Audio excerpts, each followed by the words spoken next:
Hi there, my name is Elivia Medina. I am a licensed social worker in KSB's Outpatient Psychiatry and Counseling Center, and today I'm going to be talking to you about PTSD awareness.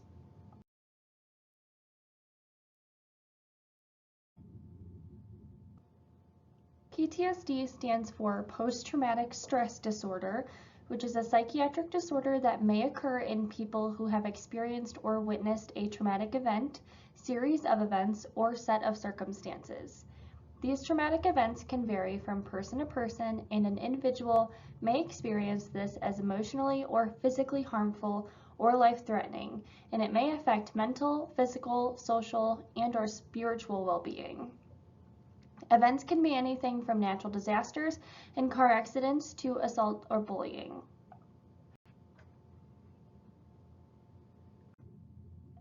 Trauma is an emotional response to an intense event that threatens or causes harm. It is often the result of an overwhelming amount of stress that exceeds one's ability to cope with or accept the emotions involved with that experience.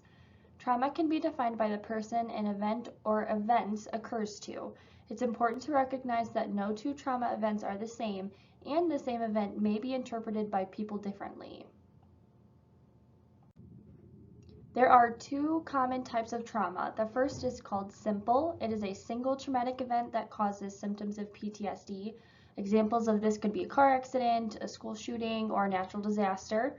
Complex trauma is a series of traumatic events or prolonged exposure to traumatic events. Examples could be war, domestic violence, or child abuse. So vicarious trauma is a change in the mental and emotional well-being of a trauma worker, friend and family member, or helper because of empathic engagement with others' reports of traumatic experiences. So vicarious trauma can also lead to symptoms of PTSD, as PTSD, again, is the response and symptoms of experiencing, witnessing, or being informed of a traumatic event. So next we're going to be talking about myths of PTSD. The first myth is symptoms of PTSD occur immediately after the traumatic event occurred. Symptoms can begin anytime after a traumatic event. While symptoms commonly start within the first 3 months after the event, it's not uncommon for people to go several months or sometimes even years without showing symptoms of PTSD. PTSD can only occur in individuals who were in a war or have seen violence.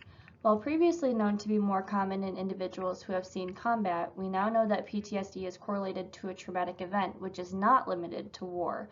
Please remember, this does not mean that those who have seen combat do not have PTSD. It simply means that PTSD diagnoses is not limited to this population. And the last myth is, I don't deserve help because others have it worse than me. Anyone who needs help deserves help. Emotional wounds are just as important as physical wounds. Everyone's trauma is different, even if the same traumatic event occurred to multiple people at once.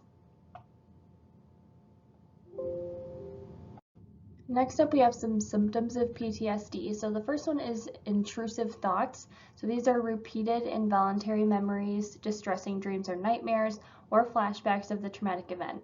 Flashbacks can be so vivid that people feel they are reliving the traumatic experience or seeing it before their eyes again, even though it's not currently happening. Avoiding certain reminders of the event, including people, places, activities, objects, or situations that may trigger distressing memories, is common as well.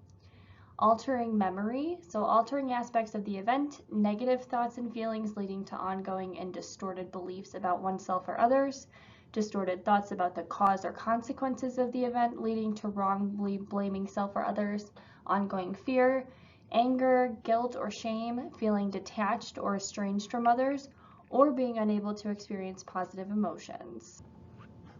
And the last one is reactivity. So this may include being irritable, having angry outbursts, behaving recklessly or in a self-destructive way, being overly watchful of your surroundings, being easily startled, or having problems concentrating or sleeping.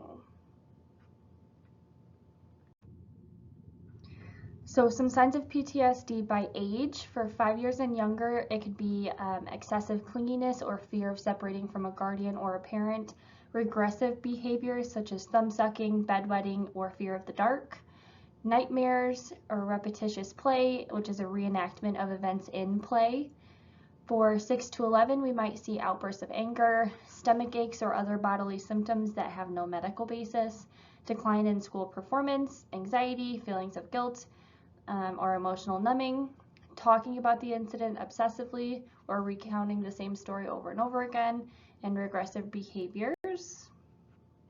And then for 12 to 17, we might see flashbacks, nightmares, emotional numbing, isolation, avoidance, problems with peers, suicidal thoughts, an academic decline, or a loss of interest in favorite activities. And then for 18 and older, again, we have flashbacks, nightmares, risk behaviors, possibly substance abuse, hypervigilance, hypersensitivity, or a lack of empathy towards others who experience a traumatic event as well. So for some diagnostic criteria, it must include the threat. So this could be experiencing it yourself, witnessing in person the threatening experience, learning that the threat occurred to someone close to you, or experiencing repeated or extreme exposure to details of the traumatic event. So we see this a lot in first responders and frontline workers. Having one or more intrusive thoughts that we talked about earlier, avoiding those stimuli that may remind you of the traumatic event, negative changes in mood, so at least 2 or more, it has to be negative thoughts, no positive thoughts or lack of interest. And then we have changes in reaction, so that's that hypervigilance we were talking about, heightened startled response or difficulty concentrating. These cannot be present before the trauma. And then how long the symptoms have been present for, it has to be at least 1 month, and it must be distressing. So it must cause distress in work, school, family, or friends. So what can you do? There are certain types of medications that will be helpful in managing symptoms, different types of therapy, or different coping strategies that may be beneficial. So people can be prescribed medication to assist with managing their symptoms. Medications must be prescribed by a qualified prescriber. It is beneficial for medications to be paired with some form of therapy or other treatment, as medications are not the fix-all. Medication prescribed for treating PTSD symptoms broadly acts upon neurotransmitters affecting the fear and anxiety circuitry of the brain. And then just keep in mind, when it comes to those medications, they need to be taken as prescribed, and please speak with the doctor or the prescriber prior to making any changes. For therapy, CBT is cognitive behavioral therapy. It focuses on the relationship among thoughts, feelings, and behaviors, and targets current problems and symptoms, focusing on changing patterns of behaviors, thoughts, and feelings that lead to difficulties in functioning. CBT encourages us to reevaluate thinking patterns to identify unhelpful patterns, often termed distortions in thoughts, such as overgeneralizing bad outcomes, negative thinking that diminishes positive thinking, and always expecting catastrophic outcomes.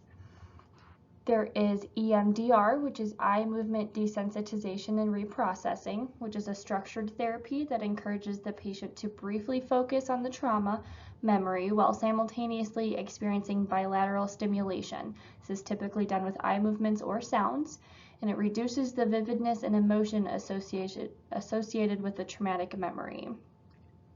EMDR focuses directly on the memory and is intended to change the way that the memory is stored in the brain. There is exposure therapy. So in this form of therapy, mental health professionals create a safe space in which to expose people to the things they fear and avoid.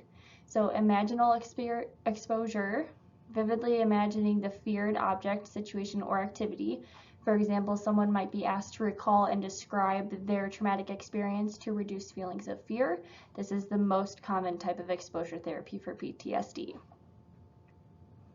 There is group therapy. So with this, you get validation from other people and recognition for yourself that you're not alone and you have valid feelings.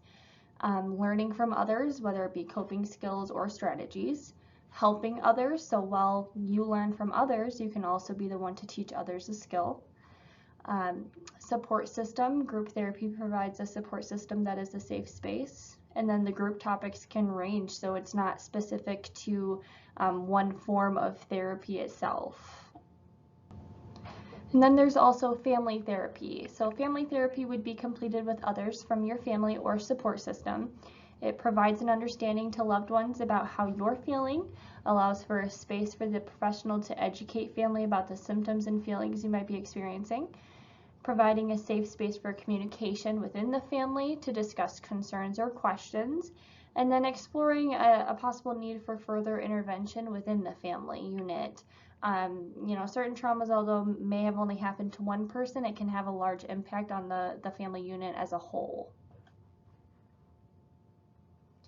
So some coping strategies, we have guided meditation and imagery. So you can do this with someone else, yourself, or with different YouTube videos. There is deep breathing exercises. There's exercising, so going for walks, going for jogs. It doesn't have to be going to the gym, just kind of getting your blood pumping. And then self-care kind of looks different for everyone. Self-soothing activities look different for everyone. You can do splashing cold water on your face or changing your environment for the time being. So maybe if you're inside and it's kind of dark, you can go outside and get some fresh air. And then healthy distractions, doing things like watching a movie, doing puzzles, again, going outside for walks. Anything that is healthy and can stimulate your senses will be beneficial. So aside from the counseling center here at KSB, there are some other virtual options that can be beneficial for additional support. We have the Disaster Distress Helpline, which is available 24/7. Calls are answered by trained staff to help with large traumatic scale events. So these can include wildfires, tornadoes, or mass shootings. We have the National Suicide Prevention Lifeline, which is available 24/7 and can provide crisis intervention. We have the Call for Calm, which is free to use and available 24/7 as well.